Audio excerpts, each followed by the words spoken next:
انهيت علاقتي مع شخص عشان خاطر ربنا، ربنا يتقبل من حضرتك، بس هو مش قادر يبعد ومتدمر وبيقول لي احنا كده هنتعود على فراق بعض، بس انا يا استاذي مش عايز حاجة تغضب ربنا، فممكن تقول لي حل يرضي الطرفين؟ انهي طرفين؟ لو ربنا طرف واخونا الكريم طرف، لا احنا ما بنقولش كده. حطش حد ابدا في وزن ربنا. وانا عارف ان حضرتك طبعا يا سيدتي الكريمة وسؤالك على راسي، وخطوتك الكبيرة الكبيرة قوي دي عظيمة عند ربنا ان شاء الله. لا هو الله فقط.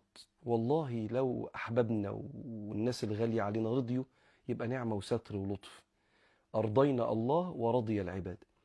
لكن لو ربنا رضي بل وتاب عليك بل وبدل السيئات حسنات، لو في حد من عباد الله مع كامل احترامنا وتقديرنا ليه مش راضي، محدش بيتحط ابدا في كفة وربنا في كفة سبحانه وتعالى، اقصد رضا الله يعني. وبالتالي يا سيدتي الكريمة الحل هو الادب في الفراق وليس عدم الفراق.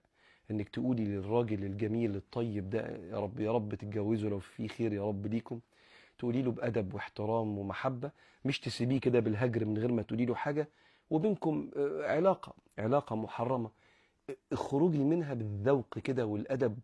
بس بطلب منك ان ده ما يرضيش ربنا، فهنبعد عن بعض لغاية ما تتقدم لي. كأن حصل كلوجر، حصل غلق للعلاقة، وهو فهم دوافعك.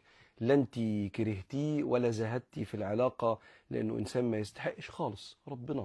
ربنا ما بيحبش. قال في القرآن ولا متخذات أخدان، وقال ولا متخذي أخدان، عشان كده أنا بعت. الخدن هو الصديق. وبالتالي ربنا يرضيه، ويا رب يكون سامعني دلوقتي ويسكن قلبه، ويعلم أن من ترك شيئا لله عوضه الله خيرا منه، ويعلم أن ومن يتقي الله يجعل له مخرجا ويرزقه من حيث لا يحتسب. ولعل خطوة حضرتك الشجاعة الرحيمة الصادقة دي تكون سبب في أن ربنا يجمعكم قريبا إن شاء الله ببركة التوبة دي وبركة العمل الصالح في شيء يرضي ربنا وعلاقة ترضي ربنا. فكملي زي ما انتي وربنا يقويكي، ودي أكبر خدمة عملتيها لنفسك وعملتيها للراجل اللي انتي بتحبيه. وده يدل على صدق حبك ليه، صدق حبك للراجل ده انك سبتيه. يعني لو بحبك ما حبكش أبدا تعصي ربنا معايا. فربنا يكرمك أيتها الصادقة.